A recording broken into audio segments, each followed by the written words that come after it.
I didn't hear. Did you say yes or no? Yes. Yes. Okay.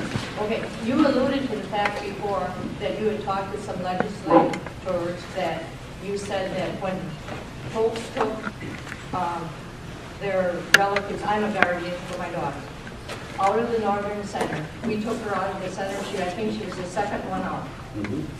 And we were offered a daily rate at that time. They cut that daily rate 40%. We've had her out over, it'll be 8 years in March.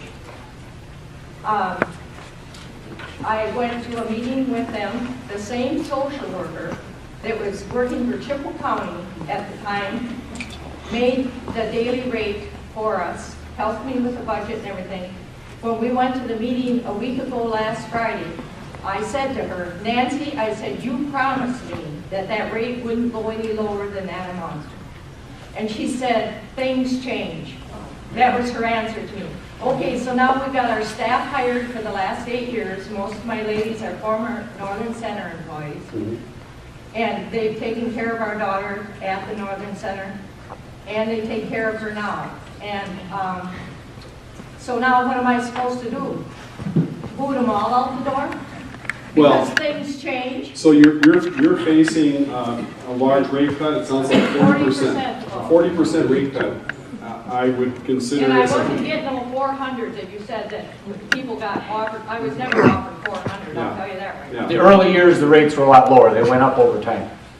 Yeah, if you were one of the first ones out, then they probably did offer you a lower rate. Well, and then you get a 40% cut of that. Yeah, and so you have a difficult situation. What I've advised in the video series that's on the YouTube channel, you can go back and look at it again, but you really have a couple different choices. I mean, you have the right to file a grievance anytime with the MCO asking that the rates be restored so that you can continue providing, the team that's supporting your daughter can provide the services that are needed to achieve the outcome of community living.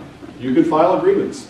Now, if you go to the MCO, chances are, if they're already saying you've got a cut, then that's probably not going to result in anything.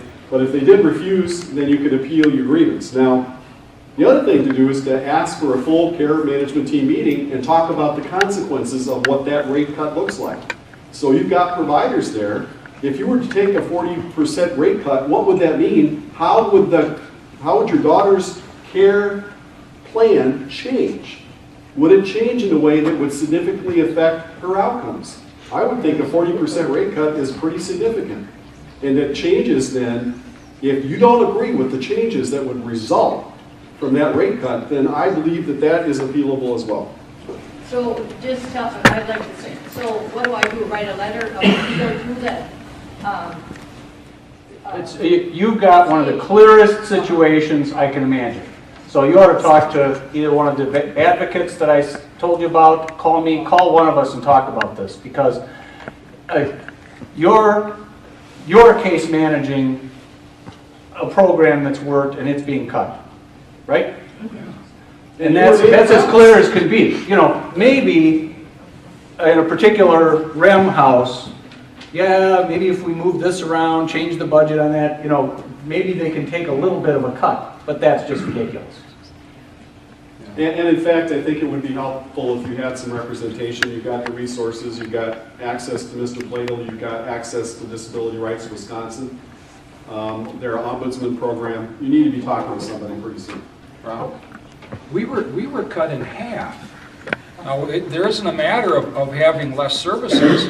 We're down to the point where we have to keep the house warm, we have to serve groceries, we've got expenses. We're not talking about extras here. Right.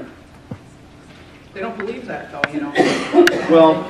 Well, and initially, we heard from Community Health Partnership that they wanted to rely less on the corporate group homes like the REMs and the Dungardens and whoever else is out there providing corporate group home services. But now when you hear that adult family homes are being cut, it concerns me, because that's the model they were supposed to be moving towards. Even and that's supposed to be less expensive. Even the two-bed owner-occupied homes have been cut. Right, and the cuts we're talking about are completely out of whack with some of the other cuts we've seen across the state. You know, In the early years, in a lot of counties, there was the 3% cut, then the second year, can you give us another 3 or another 5? That 40% is just outrageous. So, Well, that was I mean, that was last May. Yeah. Now, the 1st of March, Now we got they're doing it Yeah, again. another one, right. Well, and that's where the take it or leave it discussion was held, I guess, with you. Yeah. And, you know, that's when you have to make some serious decisions about what you can and can't do, and inform the guardians about that decision-making process, or answer their questions, like Mr. Plato said. Well, and judges know that the cost of insurance, labor, fuel, salaries have not gone down by 40%. Well, and my comment to him after that was, I said, that's extortion. And he looked at me kind of funny, and I said, you know, you give us these residents, we take them into our family, we make them our adult children, we love them, and now you're giving us a choice of to accept it or not accept it, and they would take them and move them? I mean, it doesn't make sense. Well, and the question is, where do they go, and who's going to take that rate, and are they going to be safe? I mean, there's a whole lot of questions that follow from that.